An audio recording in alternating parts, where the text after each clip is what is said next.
Be data-driven. Use your data to understand what works and then adjust your strategy accordingly. Museums can define your goals and your key performance indicators. These can include increasing visitor attendance, engaging with the community, promoting a special exhibit, or expanding your reach to a global audience.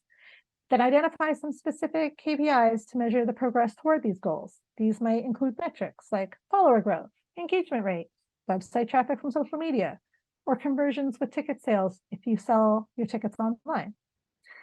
You can use data for audience analysis. Use your social media analytics tools to gain insight to demographics and interests of your museum followers. This information helps you tailor content to better resonate with your target audience. You can do content performance evaluation.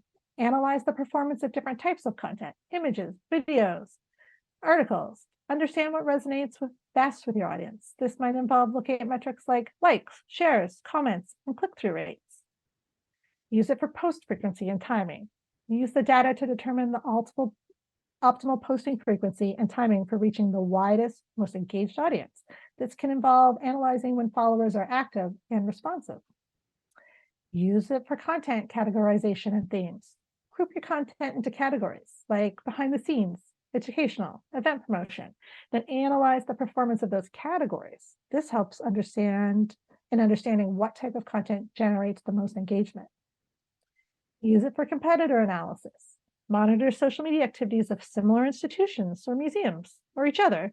Identify their successful strategies that they employ and maybe adapt them to fit your museum's unique brand and goals.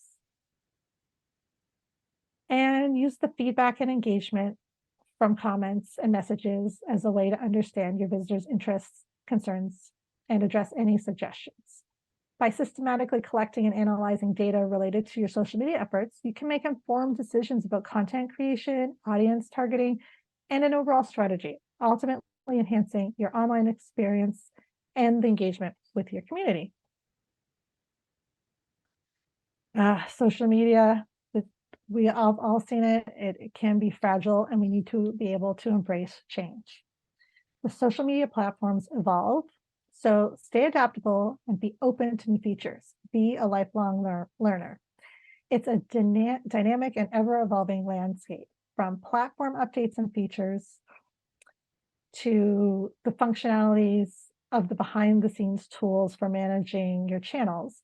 From algorithm changes determine what content gets shown to users.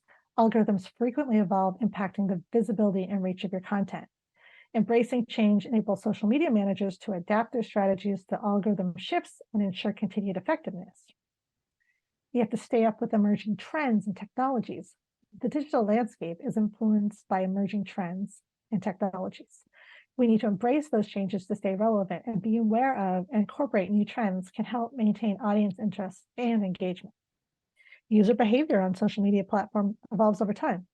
A year ago, I was not watching this many reels or sending them to anybody, but embracing change allows social media managers to understand shifts in user preferences, engagement patterns, and content consumption habits. Oh, geez. All right, I skipped ahead there. And incorporating new trends to help maintain audience interest and engagement. User behaviors change. Having a competitive edge, embracing change provides a competitive edge. Social media is a crowded space, and those who adapt quickly to new trends and technologies are more likely to stand out, maintain, or gain that competitive advantage in their respective fields. And you can optimize your content strategy all the time. It's not something you write once a year and put on a shelf. Changes often necessitates adjustment to those content strategies. Embracing change allows social media managers to optimize their content strategies based on insights, trends, or shifts in audience behavior, leading to more effective, engaging content. And social media users often have evolving expectations. Embracing change enables us to meet and exceed those expectations, adapting to what users value in terms of content, engagement, and experiences is crucial for maintaining that positive brand perception. We also have to remember that social media is influenced by broader cultural shifts and societal changes. And we have to stay attuned to these shifts, ensuring that our content remains relevant, culturally relevant, and resonates with our audience. We have to adapt our approaches based on performance metrics, audience feedback, and industry developments. And we're better if we're embrace change, we're better positioned for that long-term success. Also, professional growth. Embracing change allows us to acquire new skills, stay relevant in our roles, and position ourselves to be valuable assets within our museum, or just as awesome professionals in this industry. Remember that consent and copyright matter. I know a lot of us aren't happy when someone takes our images and shares them without crediting us. So always remember that copyright and get permission for user-generated content. It's great to have user-generated content, but reach out and ask and get consent before you're sharing other people's content to make sure they're okay with how you're using it. Make a plan, have a content calendar. This can get you out of a lot of sticky situations. Sharing content is essential, of course, but it's equally important to have a plan in place for when you share content to get maximum impact. Your social media content calendar also needs to account for the time you're spending interacting with your audience, allowing for spontaneous engagement as well. We are content-rich organizations, and this can present us with a paradox of choice. Too much to choose from, we'll choose nothing, and that's when we can get into trouble by not having a plan. You might find yourself scrambling for something to post and then missing the mark. A starter calendar for suggestion could just be Monday through Friday, having a theme for each day. For example, I could have Maritime Monday. Tuesdays, I do a spotlight on one of our 28 sites. Wednesdays, I'll feature objects from the collection. Thursdays, I focus on people in our organization. And Friday, it's Fossil Friday. Everybody loves fossils, and it's a popular hashtag, great to jump onto. Saturday and Sunday, if I'm posting on Saturday and Sunday, I might reshare content from the week, or I might not post on Saturday and Sunday because I don't have staff working and I don't want to set up an expectation that somebody will be there to answer questions. Remember that we're here to tell compelling stories. Museums are filled with stories. Use narratives to make your social posts come alive. Social media is not an online version of a bulletin board at your museum. It is the museum.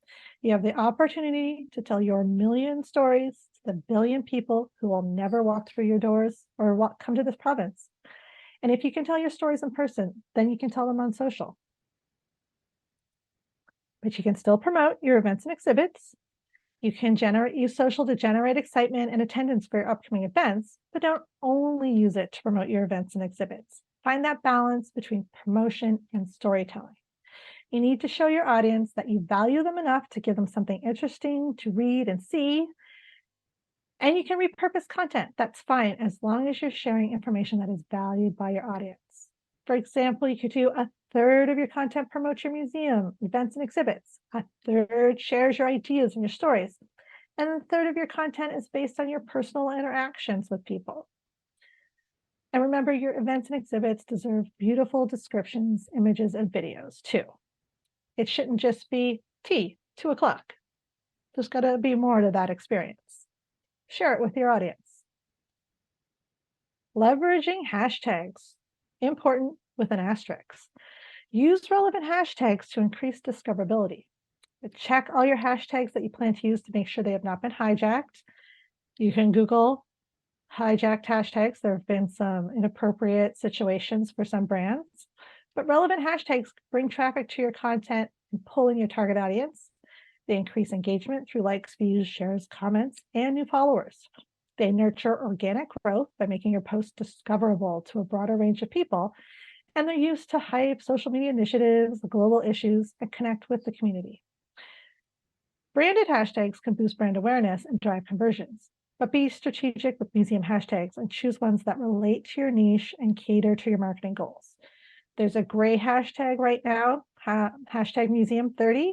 It's a 30-day photo challenge that was designed to connect museum professionals and to share the unseen aspects of their work, but museums have jumped on it too. It started in 2017. It's going on right now. Today's hashtag was travel. I haven't posted yet because I've been busy, but it's a great challenge and it has made a lot of our content more discoverable. It was started by Gracie Price. And if you just search that hashtag on Twitter or Instagram, it will come up. Other hashtags you might be familiar with is Ask a Curator Day. It's usually in September. It's been switched to Ask a Museum Day because normally the curators weren't the ones answering the questions. Museum Week, it's been since 2014, and it's a global event on Facebook, Instagram. Over 60,000 cultural organizations participate online. It's a great opportunity for networking and bringing together that global community of museums, galleries, and cultural institutions. Hashtag museum collections when you're posting about your collections. Hashtag museum selfie, which most people are familiar with on Museum Selfie Day, which is usually in September. Started by Mara Dixon. It was intended to invite museum professionals and the general public to take a selfie in front of their favorite collections and to share across social. Museum Moment of Zen was started during the lockdowns, where you can just post a really chill moments from your museum to help clear the palette of people's feeds. And then some more broad international ones. We joined into our World Oceans Day. Last week was Irie Canadian Day. We do International Women's Day in March, but we also do Galentine's Day in February, which is a fun holiday invented by a television character from Parks and Rec, Leslie Knope.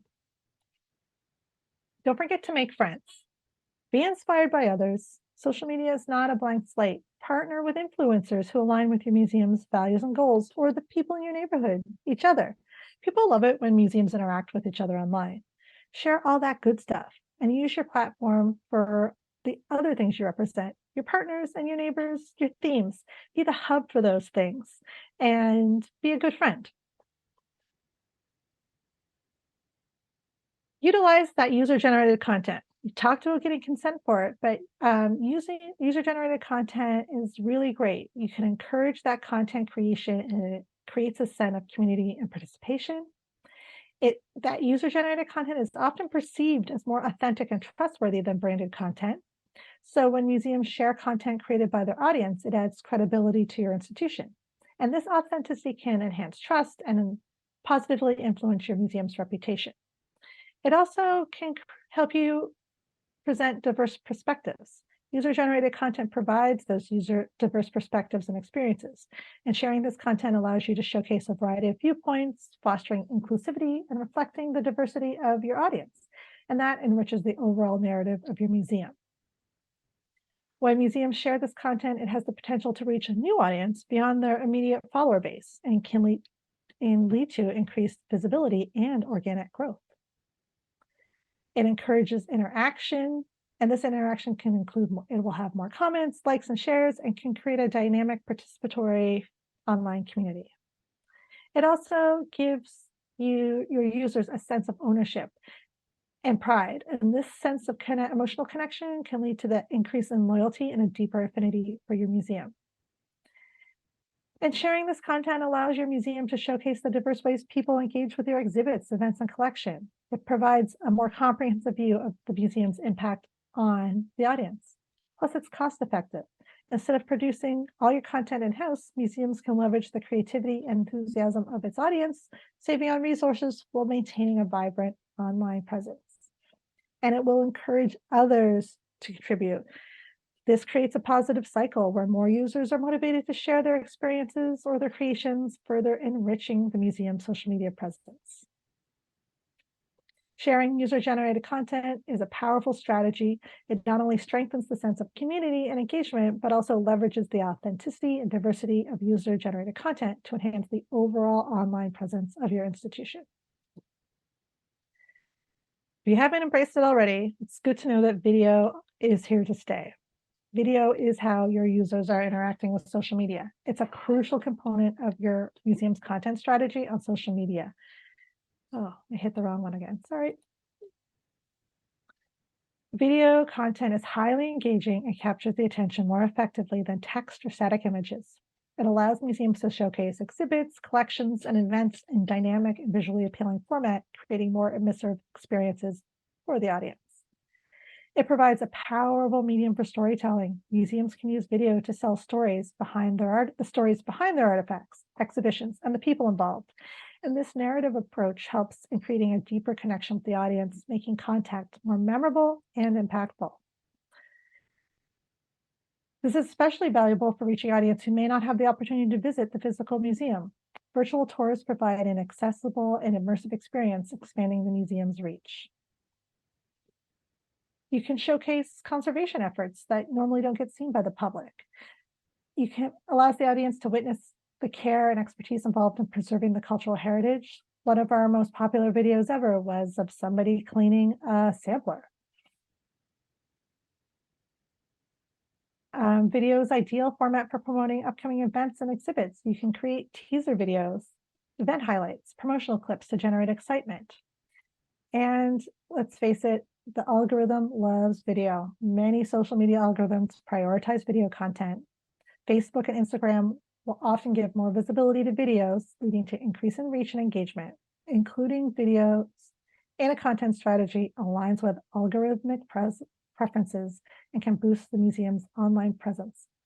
Plus, you can make it accessible. Subtitles and closed captions can make videos more inclusive for individuals with hearing impairments, or visually descriptive content can enhance those experiences for people with visual impairments. Video allows the museum to leverage that power of visual communication to connect with the audience in a more meaningful, memorable way. And Nova Scotia Tourism has lots of resources to help you. So if you went, and we'll provide the link to tourismns.ca, you can look into their business tools for their webinar series and learn some tips and tricks specific to video. Be relevant. This is a hard one. The world can really seem indifferent, and obviously relevance ebbs and flows, but museum leader Nina Simon, who's also an author of the book, The Art of Relevance, believes that relevance unlocks new ways to build deep connections with people who don't immediately self-identify with our work. And we need to figure out how to be alive to that question of relevance and meaning in our work. We cannot fight the reality that relevance shifts over time, but we can empathize with that dislocation and the highs and lows that come with those shifts. We can spare a thought for a humble artifact hidden in storage, or give respect to a hardworking museum tech. There's power. The power is always there to unlock our stories. So how can we connect our content with what is already resonating with people? In the last year, we have done several posts related to Barbie because of the billion people who saw the Barbie movie. The first was a fun Photoshop picture of Gus the Gopher Tortoise with the Barbie poster branding. And then later, when after the movie came out, we took a Barbie on a tour of the CSS Acadia, where Ellen the shipkeeper showed us all the different jobs that someone might have had on the CSS Acadia when it was in service. It was a great opportunity to tie into that anti-misogyny, anti-toxic masculinity message of Barbie, while showcasing some of the behind-the-scenes stuff that would happen on CSS Acadia, and it was well received. So this work is hard. Museum work can be hard. Social media is hard, and it's a muscle that you have to exercise and grow. There are no shortcuts, and sometimes this isn't the job you signed up for, but part of a job that was assigned to you. But social media does require continuous learning and staying up to date with trends. Because of the emergence of new platforms like Blue Sky or Threads and tech and changing demographics and tastes, social media will always be evolving. And it's challenging for these reasons, and it can be challenging depending on the goals and audience and strategies and entities that are evolving at your site.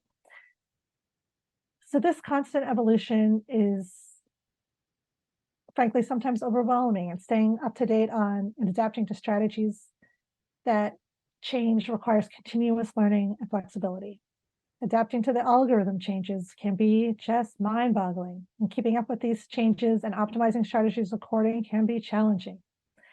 Creating high-quality, engaging content consistently can be time-consuming and is challenging, and maintaining a regular posting schedule is important for audience engagement, but producing fresh content, compelling content, over time, consistent basis is very demanding. The sheer volume of content on social media can lead to saturation and intense competition for attention. Standing out in a crowded space requires creativity, uniqueness, and an understanding of what resonates for that target audience. You're also probably managing multiple platforms that are changing all the time. Many of us are on these multiple social media platforms to reach different audiences, managing content, creating different content for each of those platforms, having different engagement strategies across these platforms can be complex and time consuming. Plus, we receive any of that negative feedback and criticism that comes so easily to people on social media. And handling those negative comments, reviews, or controversies requires careful management and a proactive approach to maintaining a positive online reputation. There's also privacy issues and security breaches that we have to deal with, and time management is difficult. Successfully managing social media accounts demands time and effort. Striking a balance between being active on social, focusing on other aspects of museum life or personal life can be a juggling act. Trying not to check it when you're at home or when you're not working can be difficult. But despite all of these challenges, social media also presents a significant opportunity for connection, promotion, and engagement. Addressing these difficulties often involves a combination of strategic planning, adaptability, creativity, and a deep understanding of the target audience and the platform dynamic. Don't sleep on stories. You're on Instagram and Facebook. That's one part of the platform. Take advantage of these ephemeral nature of stories for behind the scene content. Meta, the parent company of Facebook and Instagram, wants you to use every touch point of their apps. So that includes stories. And including all touch points of a social media platform is important. So the touch points include posts, carousel posts, stories, maybe live video, reels, and more. The way you set up your profile picture and fill in your profile. And by using all of these available features, you increase your chances of your content appearing in the different sections of the platform and maximizing the visibility for your audience. Different touch points support different content formats. Stories are great for in the moment. You're going to create shorter, more in-depth videos for reels. And you want to create content and diversify your content, catering to those different preferences and behaviors in your audience. By actively using all these touch points, you stay adaptable to platform changes, and this adaptability is crucial for maintaining an effective social media strategy as algorithms and user behaviors evolve. Remember, different touch points attract different segments of your audience. Some users may prefer scrolling through the main feed, while others engage more with stories or reels. Utilizing those touch points, you engage a broader spectrum of your audience and ensuring that your content resonates with various preferences. Also, the different touch points allow you to showcase your brand's personality. Using all the touch points provides a holistic view of your museum's brand and creates a more well-rounded, relatable image. It also helps you stay competitive with the algorithm. Leveraging all available touch points demonstrates that your account is active, engaging, and providing a diverse content experience. It also allows you to tap into trends that may thrive just in stories or reels. Leveraging all the touch points on a social media platform allows you to maximize your visibility, engage diverse audiences, adapt to change, showcase your brand's personality, and helps you stay competitive in that dynamic landscape of social media. And it provides a holistic and effective approach to building that strong online presence. Remember to monitor trends and news. Stay current with industry trends and incorporate relevant topics. And if you're going to be sharing a link to news or an article, be sure to read that article first to make sure that the headline matches what's in the body and that it doesn't get you in trouble when your community is reading it. Before posting any news or other people's content or your content, ask yourself, is this content useful to my community? Is it authentic? Does it feel like our museum, or does it feel forced or fake? Does this content have anything to do with us? Why are we posting it? And is this content appropriate? Is this the right content at the right place at the right time? Encourage conversations. It helps build the community, it enhances engagement. You will gain insight and foster positive, interactive relationships with your community. Be mindful of timing. Post when your audience is active for maximum reach and engagement, but there's no magic time to post. Find the best time based on your analytics. Showcase your humans. People like to see people. Your humans make museums. Showcase your staff and volunteers. Humanize your museum. Introduce your people. Stay positive and be inclusive. It's important to stay positive and be inclusive across your channels. It contributes to your audience engagement, builds trust, enhances the visitor experience, aligns with broader values of diversity, equity, and inclusion, and creates a virtual space where followers feel valued, respected, and eager to participate in your museum's dialogue. Author and screenwriter Nora Ephron said, "Everything is copy. That means anything that happens to you in your daily life is fair game to write about. Everything in your museum is copy. Watch what's going on, see how you can turn it into content." And lastly, social media is museum work. It extends the reach and impacts of museums, facilitates educational and cultural exchange, contributes to the broader mission of preserving and sharing knowledge and culture with the public.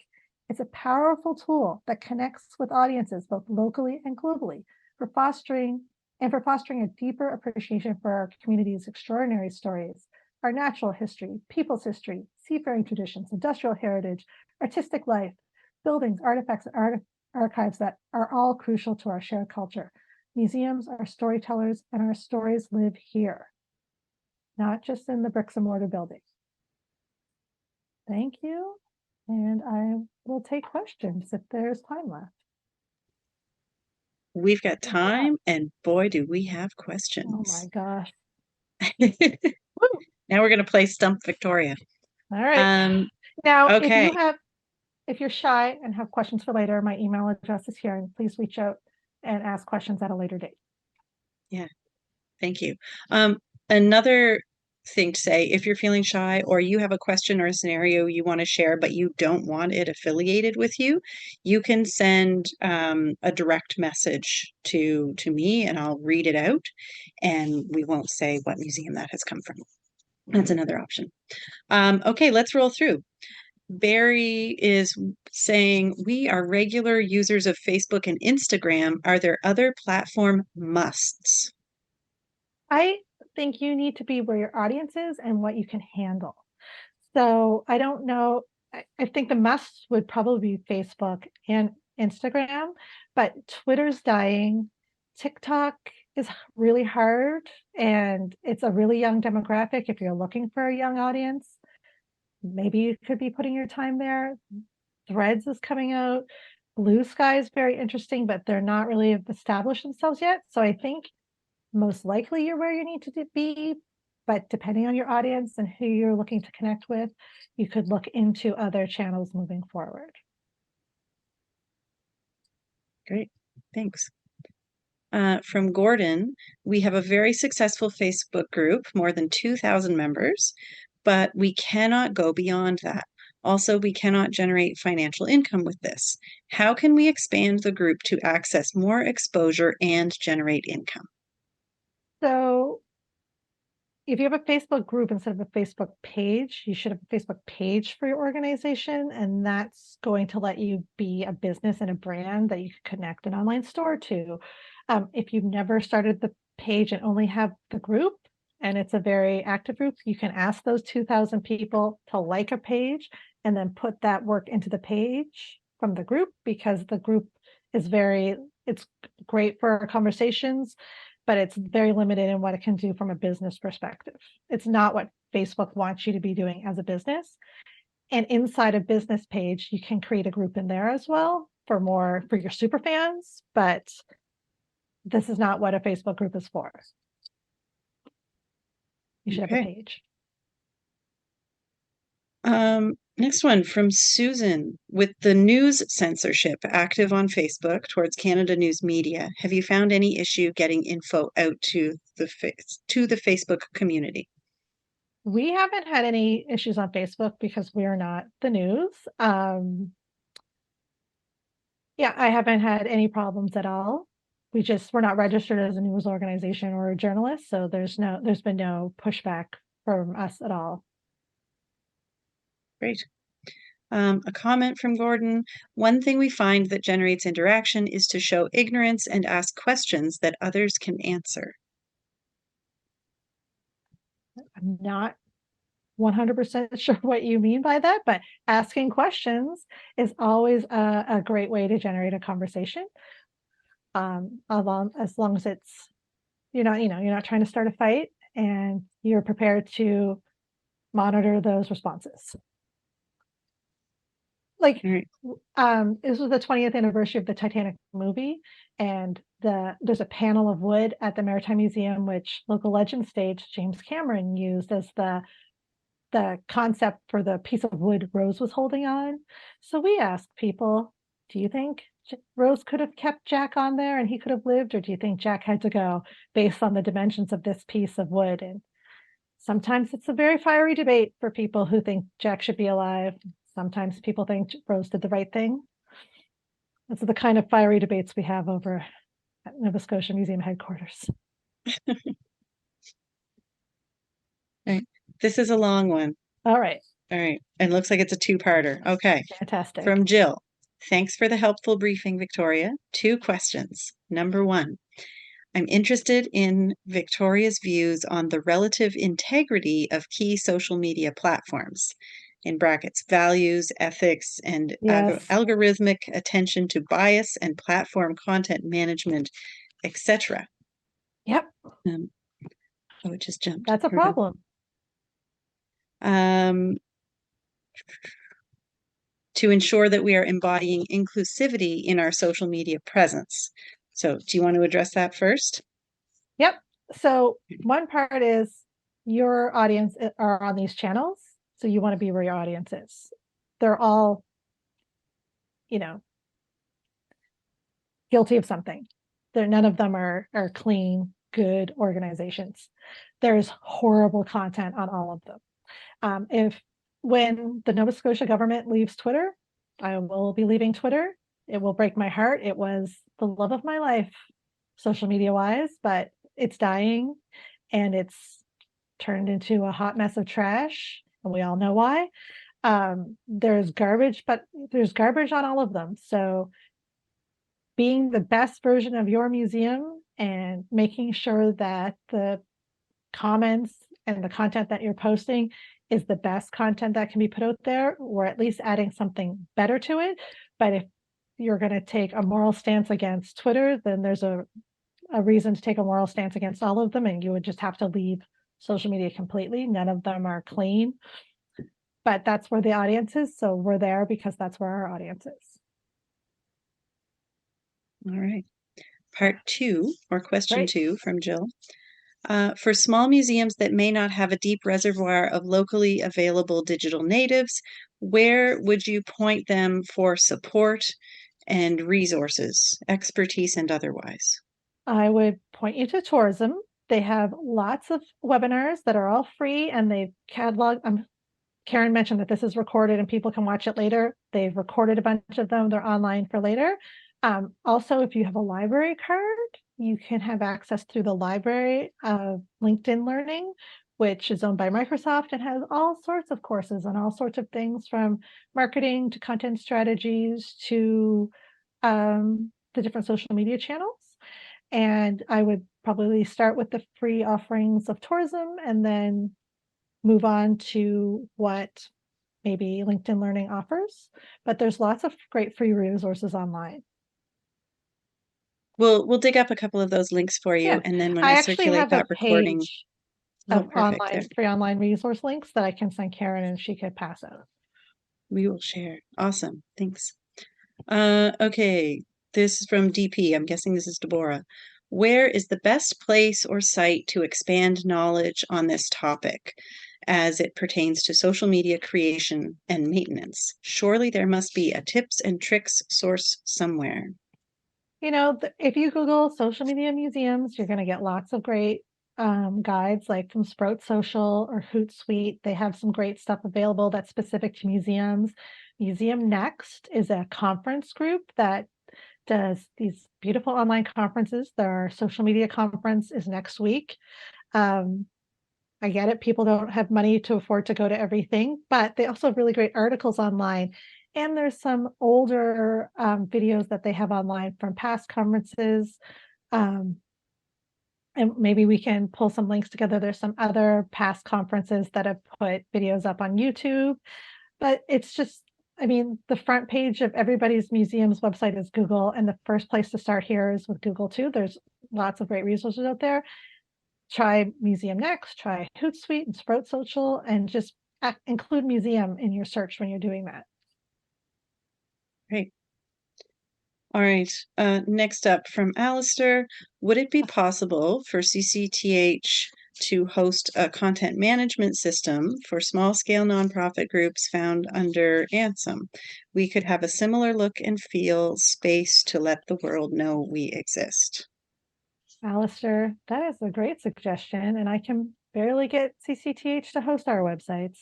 I have very limited access to what the government does and what they can do for us, let alone everybody here. I think the issue with that would be that the government doesn't want anybody outside of their government circle editing or accessing web pages on government servers.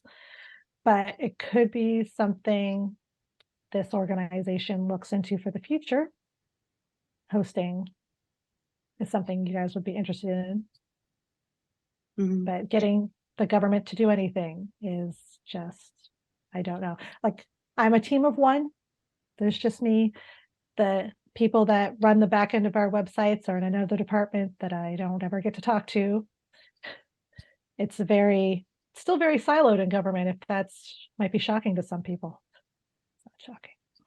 Yeah. And thinking he had a follow-up thing like, what kind of help might be available from CCTH or ANSOM? Because we're a members-based organization, anyone that is an ANSOM member, we do have your name and a link to your web space or your web presence on our website. We promote our member museums. We sort of rotate through everyone because there's a lot of you. But we do things like that to share your social, share your websites, share your programs and activities and events and things like that. So I know that's not quite exactly what we're talking about here, but it feels very complementary in a lot of ways. And as Victoria said, we're also a very small team. So and we feel very, I guess, outnumbered by all of the members. It would be more than a full-time job to share everything all the time. Yeah. But we're open to any ideas that people have always and looking for opportunities to collaborate. And I will throw out that we at the Nova Scotia Museum have a social media managers Facebook group, and there is a social media managers museum Facebook group that's excellent. But there could be maybe a Nova Scotia Museum or Association of Nova Scotia Museum or just general Nova Scotia Museum Managers Facebook group where you guys can get together and have kind of these discussions on the fly and share ideas and let people know, oh, could you share this? We're not getting any traction, that kind of stuff. And yeah, we really enjoy our group. And I enjoy the world's one. If you saw something you liked online, you could be like, hey, I just saw this from the Smithsonian and it was really great. Is there someone on here I could talk to about this? And someone puts their hand up. It's a great community. awesome. That's one of the things I love about the field. We're so good at sharing. Mm-hmm. All right, from Jill, could Victoria share with all of us this list of key hashtag opportunities? So there's no I'm going to share my slides, but there's no magic list of hashtags. You need to find the ones that work for your site. So again, we can, like, what's going on right now with Museum 30, we could all join on that. It's super appropriate for all of us. And when you see something like Museum Week or Ask a Curator Day, Ask a Museum Day, when 60,000 museums decide to do something all at the same time on social media, it makes an impact. So figuring out which of those days aligns to the stories that your site, every day is a hashtag for something, but you don't need to do, National Pie Day might not be the one for you. But if you search for a social media day calendar, you can find a bunch of them and figure out which ones you can leverage for your site. You're not going to want to be doing it every day. That ties nicely into the next question. Do you have a favorite like social media planning calendar or like a template or anything that's in your list I of things to I share? use I just use a Google Calendar for my calendar. That's how it works best for me. There are tons of templates if you want like a very detailed Excel spreadsheet that's been formatted. If you Google that, they're free to download. You might have a paper one that you write it all out on for the year, if that's how you work, but you need to find what works for you. If you haven't had a calendar and you want to try that 5-day thing, that's literally a piece of paper with Monday through Friday on the wall with these are what we're trying for these 5 days. But yeah, I just use a Google Calendar. All right. You still have a few minutes because Yeah. there's still okay. Next up is creating, this is from Lynn, creating quality content takes time. If we only have time to create one post a week, in your experience, what is the most engaging type of post to create? And then she asks, videos, question mark? I mean, it super depends on your audience and what your content is. You could make the world's crappiest video. I mean, or you could make a crappy video that is really engaging because that's what your audience was looking for. There's no right answer for any one of us. It's something that you have to figure out over time, which is again, a crappy answer because there's just no magic bullet to get it right in one post every week. But over time, once you have 15 or 20 posts, then you can look back on them and say, all right, this was really great. This should have been great, but it wasn't. Did we post it at the wrong time? Was it the wrong picture? Did we have the wrong words? Should this have been a video? And again, hitting all those touch points from a social media platform is also really important. So having one post a week on any platform probably isn't going to get you anywhere, really, which is sad, but it's true. All right.